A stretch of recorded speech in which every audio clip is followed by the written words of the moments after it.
the great player in becoming great always wants to get better. They're not good about staying at one level.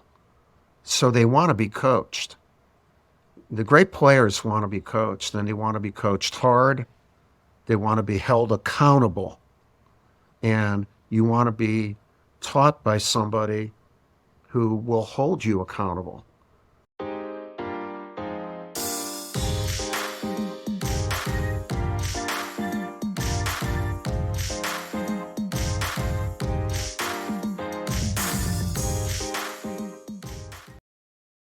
Greetings and welcome to another episode of HOF's The Podcast, where greatness is the standard. I'm C. Lamont Smith, your host, and I'm joined today by my co-host, Mr. Robert Scoop Jackson of the Chicago Sun-Times. Each week we have an insightful discussion with a Hall of Famer from the world of sports. Today's guest is known the world over. His accolades are incomparable. He has won 5 NCAA basketball championships. He is a 3-time Naismith College Coach of the Year. He has coached 5 Olympic gold medal winning teams. He is a 2-time inductee into the Naismith Basketball Hall of Fame, and he's also a member of the College Basketball Hall of Fame. He is the winningest coach in college basketball history. He is a husband and a father of 3. It is our honor and privilege to welcome Coach Mike Krzyzewski, affectionately known as Coach K. Coach K, how are you today? Yeah, I'm terrific. Thanks for having me on. I've heard about the work you guys are doing, and anxious to do that work with you today. Great. Well, tell us a little bit about what you've been doing since retirement. You retired in 2022. What's going on with you these days? Yeah, I'm busy as ever. I coached for 47 years at West Point, Duke, and 11 years with the U.S. team, national team. So I've been the luckiest guy in the world. And I don't miss coaching. I have a lifetime. I miss the relationship building that we had with young men. But I knew that it was time. But I have a lifetime contract at Duke. I'm an ambassador for the school. I'm in my same office, same conference room that I have, and helping the school in a variety of ways. I do a lot of speaking for the Washington Speakers Bureau. I still have a radio show, 18 years on Sirius XM. I'm a professor at our Fuqua School of Business in the practice of leadership, and spend a lot of time with the 2 nonprofits that I'm most involved in. The Emily Krzyzewski Center, named after my mom, who only had an 8th grade education. She's a cleaning lady at the Chicago Athletic Club, and we're in our 17th year. We touch about 2,000 kids a year in our community, and the V Foundation to fight cancer. I've been with them from the start, and actually I've hosted a wine celebration in Napa. We've done it for 25 years. I've been the host 18. 2 weeks ago, we raised $21 million to fight cancer. And my 10 grandchildren live within 10 minutes of me. And I have a dog, Mooch. So, Coach K, this is not the definition of retirement. How did I have time to do this interview? I'm astonished. Yeah. And Lamont, he forgot to mention now he's famous for his Aflac commercials. He forgot to put that in there. Well, Don Staley made me famous. My mom always told me, make sure you're with good people. They'll make you look good. So when I had a chance to do that with Don Staley, who I ultimately admire, that worked out pretty good. Yeah, it did. Beautiful. It did. Beautiful. Well, in my research, I read that you always wanted to be a teacher and a coach. Right. What was your motivation, Coach? Well, I love the game of basketball, and I was an all-state player in the Catholic League. I was the leading scorer for a couple of years, and I went to Weber High School. It's no longer there, but it was an all-boys Catholic school in the Catholic League, and my coach was a young guy named Al Ostrowski, who's passed away now, and I knew I was good. I was like one of those, Scoop would understand, one of those inner city kids who thought they were really good, but my coach thought I was better. He really pushed me in a good way. He believed I was better than I was. And I love that he could do that. In fact, that set the tone for me for the rest of my career in coaching. I always coached my best players the hardest. And then I had a priest who explained religion and faith to me, Father Rogue. Just when I'm 16, I'm saying, holy mackerel, I didn't know people could have that influence on me. And I wanted to have that influence on people. And so my goal was to be a high school teacher and coach. And when I went to West Point, not literally that was I on steroids, but coaching wise, the opportunities that were presented as a result of me taking that track were opportunities that a lot of other people didn't get. So I ended up being a college coach. I mean, I'm still a teacher, and I've lived my dream. My buddies in Chicago feel like I've never worked a day in my life because I've done what I've wanted to do my whole life. Hey, Coach, real quick, Coach, Father Rogue has been with you for just about until he passed away your entire ride. Right. He stayed with you your entire ride. Could you explain that relationship and how great it was to have somebody who basically introduced you to what you were able to do for the rest of your life to be on that journey with you? Yeah, Scoop, I think at times, families, parents, friends, they can explain some things up to a certain level, but it takes people from outside who then become part of your family to hit you at different spots. And the faith spot, I grew up Catholic and still am Catholic.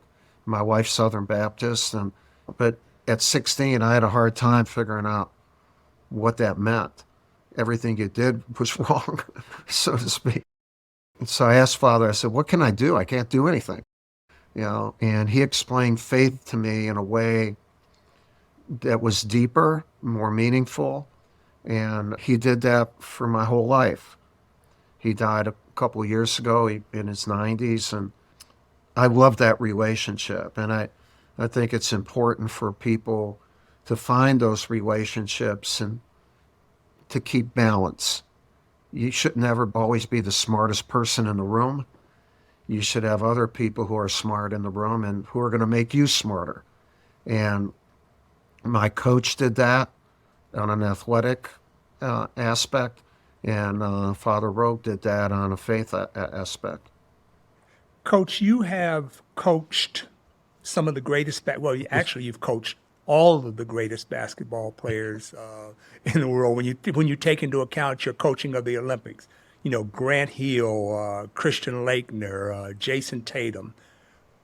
A question that we wanted to try to explore with you: can you identify a trait that you have seen in all your 47 years of coaching that most or all great players have? Is there a common denominator with all of these great players? Yeah, I think there are a few denominators. And, my 11 years of coaching the U.S. national team as the head coach, I was also an assistant on the Dream Team in '92. I've been so very fortunate to see greatness in our sport. From a collegiate aspect, one, you got to see talent, You have to have talent in whatever you're going to be great in. That doesn't mean that talent will assure greatness, but you have to have talent. Another thing is, for me, I always look to see if that youngster would fit into our environment here at Duke. You have to be a pretty good student. And the third thing I look for is character. And they're all the same. And so, is he a good teammate? Did he listen? How was he with his parents? Always with the mother. More than half the guys had mothers and fathers, but not all of them had fathers. They all had mothers. How did they treat their mom? And so, really, a sign of greatness or potential greatness is the combination of talent and character. At Duke, we recruited talent with character. We didn't recruit talented characters. Some common traits. I think the great player in becoming great always wants to get better. They're not good about staying at one level. And so they want to be coached. The great players want to be coached, and they want to be coached hard. They want to be held accountable. Accountability is not alive and well as much as it should be in every aspect of our society right now. But for greatness, you want to be held accountable, and you want to be taught by somebody who will hold you accountable, who will not only teach you, but hold you accountable. And as a result, they get better. That's where what Ostrowski did for me. I was really an outstanding high school player. I was a good college player. I wasn't a great player. There are very few great players. But the concept he taught me was to coach the best player the hardest was really what a great player wants. A great player wants the truth. He wants the truth, or she wants the truth all the time. And I always wanted to have my best friendship with my best player, because being a great player can be lonely because people on your team cannot identify and they think it just comes natural. Now, when I'm with the Olympic teams, you got a number of great players. And what I saw with that, you guys, Lamont, talent made talent better. When those guys, the guys on the dream team, Magic and Bird and Michael and those guys, they respected the other talent and they wanted to see how that talent would make them better. Same thing with my Olympic and World Championship teams. I saw that. LeBron James is an amazing preparer. That's another sign of greatness. Are you willing to prepare to keep getting better? Kobe Bryant was anally prepared. So, no, I mean, holy I mackerel. know. Yeah, I know. Holy mackerel. And so being together, LeBron learned a little bit more about that. On our first Olympic team, Jason Kidd was older, but he was the best. He was one of the great guards and passers. LeBron was younger then. When we talked, he said, Coach, Jay Kidd's the best passer. I'm a great passer too. I can learn from him. At every meeting, LeBron sat right next to Jason. And every night they would go to shoot together. So greatness loves greatness. Now, can I tell you a quick story about first practice? Absolutely. Go for it. Okay. So we have our first practice and we got a fast break drill and Dwayne Wade's in one lane and LeBron's in another and Kidd's leading the break and the ball's going everywhere. Not in the basket or two limits. So I used one of my Chicago words. I said, you guys, Scoop, I should have said, you guys, come on over here. I probably did say you guys. They're too young. They wouldn't have gotten that, Coach. They wouldn't have. They're too young. Yeah. So anyway, so as I get them together, before I say anything, Jay Kidd says, Coach, I'm sorry, that's on me. I'll tone it down. And immediately, LeBron, Kobe, and these guys said, no. We've never played with a guard like you. Let us adjust to your talent. It was beautiful. It's kind of like that, the great piano player is playing and all of a sudden a sax player starts playing. Man, he's good. And he starts playing the piano better. Then there's a guitar, there's a singer. And that's the beauty of having greatness on a team when you get them together. The music that they can play, wow, it's tremendous. Coach, let me follow up on what you just said real quick. Could you also talk to me about how you manage the personalities of greatness? Lamont mentioned the Duke players. I'll throw, just to bridge it out a little bit more, you also coached Kyrie Irving. On the same team, you had Johnny Dawkins and Tommy Amaker, who are really two different personalities. So if you take the Christian Laettners and the Grant Hills and the Brandon Ingrams and the Zion Williamsons and the Jason Tatums, they're all different personalities. How do you go about finding the greatness within them and dealing with different personalities in order to make that happen? Yeah, you bring up a great point, and it's what makes coaching so incredibly interesting and rewarding. It starts Lamont Scoop, with the development of a relationship. In order to coach them differently, you have to know who they are. You know, what makes them tick? How do they feel? Will they respond more to a pat on the back, or do you have to get in their face every once in a while to learn about them? And in doing that, in a relationship, in developing that relationship, you can make mistakes. So at times when I made that mistake with that player later in the practice or after the practice or the next day, I said, you know, I should have explained that to you differently. What do you mean, coach? I said, he said, no, you can get, I said, no, you know, you show vulnerability.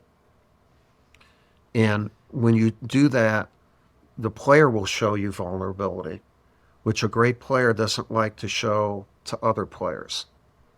So the level of, I get chills thinking of this. This is so good when it happens. The level of relationship that you get with that player is something that they don't get with anyone else. And then it keeps growing. The thing that I would ask every one of them is, I'll tell you the truth. I expect the truth back. I'm going to give you my best. I expect the best back. Let's hold each other accountable to those basic tenets of our relationship. That works. And I loved it at, you know, the pro level with the U.S. teams. They really enjoyed that. They liked that. And a lot of coaches, a lot of leaders in business, they don't coach their best players. They use their best players. Yeah, you can always use their talent. But if you coach them or you're going to get more. And I'm selfish. I wanted more. You know, a great player is selfish. And that's good, you know. And in playing, there's a limit, an age limit that God's put on all of us, you know, as we get to certain stages. That what does great mean at 22, at 26, at 30, maybe in prime during that time? And then how can you still maintain a certain level of greatness as you, I don't know if this is the proper way, age out of being that athlete? And when do you then stop that career? So coaching them, you know, as a college player and along the way, it's different. And they change. And so you have to change with them if you coach them for a period of years in a row.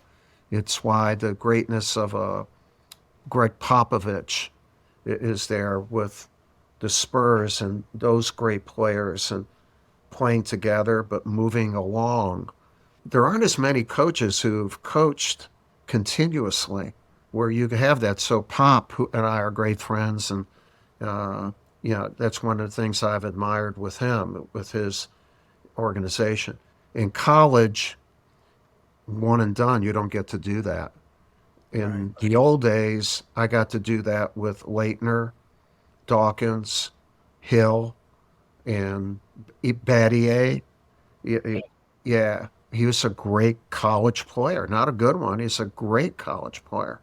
So sometimes the level of greatness doesn't go then to the pros, because you're only going to get so much better athletically, where some of the great athletes keep getting better. But I really enjoyed the 4-year thing at the collegiate level to see where Grant Hill was as a freshman and where he became as a senior. And he would have been one of the greatest players ever if he didn't get hurt after 5 years. Yeah, this is an amazing topic, you know, to talk about, because not many people can relate to it, and not many people have been exposed to it. I've been lucky. So by doing that, then I look great. Well, no, You Coach, know? your work speaks for itself. Yeah. You know, one thing that really surprised me in researching you, well, there was actually two things. Okay. I'll go to the lighter topic first because it kind of relates to the question that Scoop asked you about managing these different personalities and stuff, I discovered that you are or were a big Motown fan. I Okay. still am. And one of the things that's always fascinated me was I've read all of his books. I've read about Berry Gordy. And being in the business that I'm in of managing players, I've always been amazed at people that can manage those multiple personalities. And when I saw the Motown reference with reference to you, I wondered if you thought, wow, he was really impressive to hold that roster together of Diana Ross and Smokey Robinson and the Temptations. Do you see any parallels between what Berry Gordy did and what you do or did? Well, he did it at a much higher level. I think first of all, it was never done. You know, he didn't have a template to say if you do it this way. Like he followed his heart and really set up an organization called Motown, and he held people accountable. He made, okay, you can sing, but can you perform? Can you dance? Can you use your voice and blend it with other voices? Can you be a team out on a stage? And his standards of excellence were second to none. And then damn music was pretty good too. For me, I felt that music. I can remember playing basketball in Columbus schoolyard by myself, just imagining different things. And at that time, this is a long time ago, you had transistor radios. Okay, you didn't have all these devices. And Ain't Too Proud to Beg came on. And I get chills right now thinking, because I remember that moment. I said, wow, I've never heard anything like that. And I fell in love. I fell in love, and I was already in love with basketball. So the music and the basketball kind of was there. And really, when I went to West Point, it's difficult there. And Motown got me through it. My buddies and that, and it was all guys then. And so when we get together, we had a group. I was a background person. Jimmy Pop Top, imagine where that came from. And the Moonglows, you can imagine where that came from too. But yeah, you would imitate, the dance. Obviously, you couldn't dance or perform like that, but what the hell, right? So, And Coach, you can sing? You got a little singing talent, Coach? I had no sing. I was background. I was the ooh ooh ooh. I was the ooh guy. Right. Oh, you the ooh guy, right? All right. Yeah. When no, I didn't. Definitely not singing, but the appreciation of greatness was there, and the word "feel" is important. Where like a Berry Gordy or a coach, how do you get them to feel? One thing too, I forgot to mention, I always ask the players, bring your egos in. Don't leave your egos at the door. I want to coach all of you, not less of you. But now let's figure out how your ego, my ego, and the team's ego can blend. But I don't believe in that statement, leave your egos at the door. Bring them on in, man, and let's see who you are. Sure. On a serious note, the second thing that surprised me was I understand that there were family members in your family coming up who changed their name coming up in Chicago because of fear of discrimination. Can you talk to our audience about that? I mean, because you wouldn't think that your family would experience that, but I just found that very profound that occurred. Well, you bring up a great point, and so many people think it's because of color that there's discrimination, but there's discrimination a lot. Obviously, gender discrimination. And at that time, and actually my dad, he went to 2 years of high school. He worked as an elevator operator at Willoughby Tower on Michigan Avenue in Chicago and did odd jobs. He worked under the name Cross, Kross, because he was afraid that he wouldn't get jobs because there were obviously black-white discrimination, but there was ethnic discrimination, and especially with people who had vowels at the end of their name. My dad was in World War II as William Cross. When my dad died, when I was a senior at West Point, we were very low middle class. The tombstone the government gave said William Cross, not William Krzyzewski. And many of my family members still today have gone by the name of Cross. When I went to a Polish grade school, St. Helens on Western and Augusta in Chicago, you could take Polish. And my parents said, "You're not going to take Polish." So we said, all right, But they didn't want us to have an accent. They were afraid. I didn't know this till I was in my 20s that my parents went through this crap. So Krzyzewski became something I'm never going to change. My mom was the best. When I coached West Point and Duke, I would call her after every game before I talked to the press. And she would keep a 5x7 pad and keep track of every game. And she wanted to hear if we won because in her job, if she didn't do a good job, she might be fired. There were no unions for cleaning ladies they were under the fear. That makes me feel so bad. And when my mom passed away in the mid-90s, we went through her stuff and I found this pad and cried like a baby, knowing that she wanted to hear, okay, you still got your job. She didn't say that, but that's what she was thinking. So when I was inducted into the Naismith Hall of Fame, I think it was 2001 when I gave my talk, and I just started bawling. I said, I'm going to start crying right now. I wish my mom and dad were here today to see a Krzyzewski going to the Hall of Fame. And you can pronounce it. I'm not sure Scoop can, but I practice all week, Coach. Coach, let me tell you, this is a side note here. All weekend so long. that's where Coach K came from. Yeah. The Coach K thing came from that. But thank you for bringing that up because I don't think a lot of people realize that what your parents or the people did before you was a hell of a lot tougher than what you're doing. But because they did it, they gave you an opportunity to achieve your potential that they were never given an opportunity to achieve. And here's what's funny, Coach. And I'm pretty sure you appreciate that. You being of Polish descent and the immigration of people from Poland from your native land and how they've is Chicago has the second most largest Polish population in the world besides Poland itself, right? Right. I was, Yeah. they have a big Polish parade in May. I was actually in charge of that. Grand Marshal. Yeah, the Grand Marshal one year. It's great to have pride in your heritage, but then to use the heritages of all the people that are in our country to form the American heritage.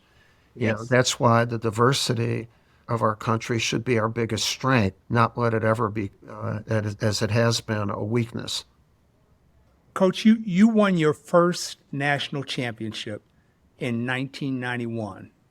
And I've shared with my co-hosts, we had a round table kind of kicking this off with some of the co-hosts of the show. And our debate was, what is greatness? We've all in our own ways. Scoop has obviously covered a lot of great players, and I've had the privilege of representing a lot of great players, and some of the other co-hosts have covered them. I shared with them that my definition of greatness was sustained excellence. Right. Sustained excellence. How were you able to sustain that excellence from 1991 to 2022? By being committed to it. In other words, that was your way of life. You didn't want to be a one-shot wonder. Once you felt the accomplishment of that commitment, you were hungry to do it over and over again. And commitment to excellence then becomes a habit. And that doesn't mean other people aren't committed and you get beat by those people who are committed, but you can't beat yourself by not being prepared. That is really one of the biggest things about anyone who's achieved anything great, especially for multiple times. They prepare. Everybody wants to win. Everybody doesn't necessarily want to prepare to win. And you have to learn to love the process that will put you in a position to achieve greatness. Doesn't mean you will, because you're not the only person on earth doing this. But be in the room, man. Be in the place, be in that arena where you have a chance to achieve it. So commitment and preparation. Commitment and preparation. And you may have to make sacrifices, and hopefully you have a great family that understands that, and you have to include them. Otherwise, you can go off track, man. And so part of achieving greatness or having a chance to achieve it over and over again is keeping balance, personal balance, faith balance, people balance, and having people around you who will center you when you at times are not. People who will tell you the truth. And that's why, my wife and I have been married for 54 years. We got married on graduation day. She's been an amazing partner for me, a teammate. And we have 3 daughters. So I came from a guy's world. Boom, I'm in a and that's been good. You talk about centering and seeing things, some things that you should see differently but can't. And they have the courage or the love of you to tell you. And a lot of people think I'm goofing around when I say it, but I've learned a woman's wisdom, sometimes reluctantly. It's helped me. And so being centered, because when you achieve greatness or a great thing, there are so many people who want to take part in that, and that they can take you away from it. You got to be careful with that. You stay balanced and having good people around you, and wanting to be coached off the court, not just on the court. Because off the court, there are demons that can occur, with success. Success is intoxicating, but to do it over and over again, you can't let it take you over, and you have to keep proving yourself worthy of it along the way. That's what I admire. You'd mentioned, Motown, someone who's done it their whole life. Like, to me, Smokey is the best poet in the country, not just the best singer. And, so entertainers who are able to do that over and over, the actors who do that, again, the athletes run out of age, but if they can do it a whole career, wow, how magnificent that is. And if you coach and are fortunate to have a long career, you have a chance to show that longer, because you get those younger guys who have greatness, who make you look good. So I admire people all over, and not just people in sport, because they've made commitments to do it. And they, they keep adapting too in how they perform or what they do, how they communicate. To have sustained excellence, you have to be adaptable. You have to be willing to change. For me, I had to adapt in communication. I kept getting older, and the guys I coached were 18 to 22 every year. I understand, Coach. So I bet a dozen to 15 times in how you speak, how long you speak, what music you refer to, even how you look. I'm glad I had a good Nike contract there. Right. At least wore, clothes that were current. I remember one day I'm wearing some Air Force Ones or whatever the hell I was wearing. And I'm on court. One of my guys a few years ago said, "Coach, your feet are hot." And I said, "They're not hot." And he said, "No, they're really good shoes." Right. So then my goal was to continue to have hot feet. I went home Right. and Right. told my Right. wife, I got a new goal, hot feet. What, you idiot? Right. No, this is what I mean. But that kind of stuff is funny and good, but it's true. It's true. You have to stay real, you have to stay in that time zone, not just in the time zone you were in before. Hey, Coach, I wanted to follow up on Lamar's thing with two questions real quick. One, you said that it's basically about sustaining greatness. As you become great, there's a bullseye that basically, right, is attached to your greatness. And you said the bullseye can make you better, but it can also wear you down. How have you, over the course of your career, not allowed the latter of that to happen? How have you not allowed that bullseye of being who you are, your teams being what they've been, worn you as a coach down or worn your teams down over the course of. It's a great thing to talk about because it happens to anyone in that. And the bullseye is not just from a competitor. Like they want what you have had or achieved, or you're in their way to achieve their thing. The bullseye also comes from the people watching you. When you're already getting a lot of accolades and you're competing, people aren't necessarily looking to give you more. They're trying to find fault, or you're more closely scrutinized, I guess. Kobe Bryant made a lot of good points. He's one of the magnificent people that God placed on this planet.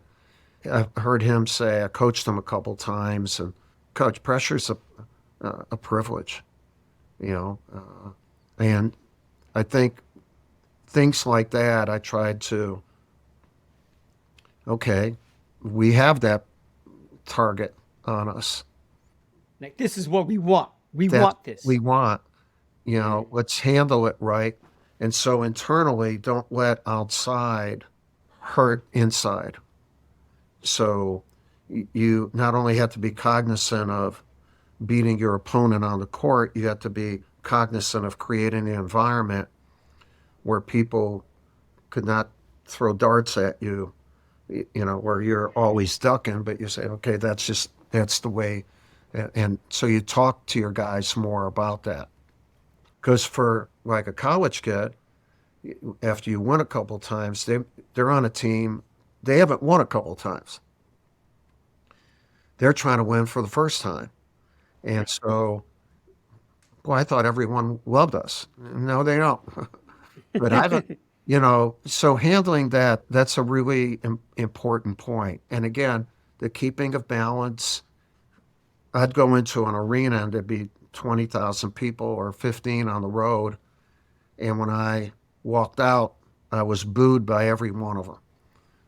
And I'd goof with my players. I said, I'm going to get the wildest boos tonight. And they'd walk. And then at a timeout or whatever, I said, I told you. I said, that means they want to be us. They want to be us. They're giving us the biggest. So you try to, turn that into a positive. They're not really, come on, they're booing because you can't play. Of course. Right. They're booing because you can play. Right. That's the old mentality Muhammad Ali said, when he's like in Madison Square Garden, there are 55,000 people here to see you fight. And he said, yeah, 50,000 came here to see me lose. Yeah, absolutely. Yeah. But they came to see you. Exactly. So, and so I would tell my guys, it's an honor. When we're on TV, we're going to move the needle up.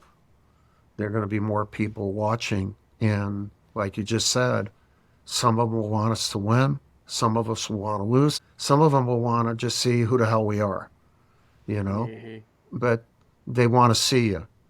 That's an honor. So once you start growing up and you start saying that's an honor. All right, knowing you like I know you, I just want to ask you one more thing to piggyback off this. Like Lamont said, 1991, you won the first championship. If you had not beaten UNLV, if you had not beaten them that year to get to that final and avenged the loss of the year before, let's say you still win 5 NCAA championships, but you don't beat UNLV to avenge that loss, would that have bothered you throughout your career that you didn't avenge that loss? I'll tell you this. The 91 game against UNLV is one of the epic games. And I'm saying it, people say, yeah, because you won. Well, we were in it, and they had won 45 in a row. We didn't win because we tried to avenge. We won because we learned from our loss. Mm-hmm. And we recruited Grant Hill. Yeah, right. So he wasn't avenging anything. Yeah, right. And so I'm not a big avenge guy or revenge guy. I'm a big next play guy. But that doesn't mean you don't learn from it. Quick story about my mom. Again, 8th grade education. UNLV beats us by the most points ever in a national championship game in 1990 in Denver by 30. Later that night, we're in a suite. My mom walks in, and I'm got my head down, and she said, "Mike." I said, "Ma, what?" Don't worry. She was worried about me. She says, "You'll do better next year." And I said, "Ma, we just played for the national championship. You know how hard it is to get there?" He says, "No, you'll do better." I swear to God this happened. Again, we beat UNLV, and then we beat Kansas to win in 91. We're in a suite in Indianapolis, and my mom walks in. I swear to God this is true. And now I'm in front of a fireplace, but my head's not down. And she said, "Mike." I said, "Ma, what?" "I told you you would do better next year." Isn't that crazy? Only a mother, right? Right. How does that happen? How does that happen? Well, you said women's wisdom. Now that's women's intuition as well. So that's a mother's wisdom, that's which is wisdom, mother's wisdom and intuition. Yes, which sir. is greater, but they're all good. They're all good. They're all good. And when you say that, would it have changed? I think it would have made me more hungry to win, because once you get to the Final Four, it's like Mecca, like for a coach, a player. And then the Holy Grail was like another level, winning the whole thing. And so we had gone to the Final Four a few times before we won it. And people started putting that X on you and say, "You got a monkey on your back." And I said, "Man, put more monkeys, put more Final Fours on my back." I never looked at that as pressure. I looked at that as opportunity. I'm right there. We're knocking on the door. Eventually, the door is going to open, and it did, and it opened 2 years straight. And lucky guy. That concludes our discussion with legendary coach Mike Krzyzewski. There's much more to come, though.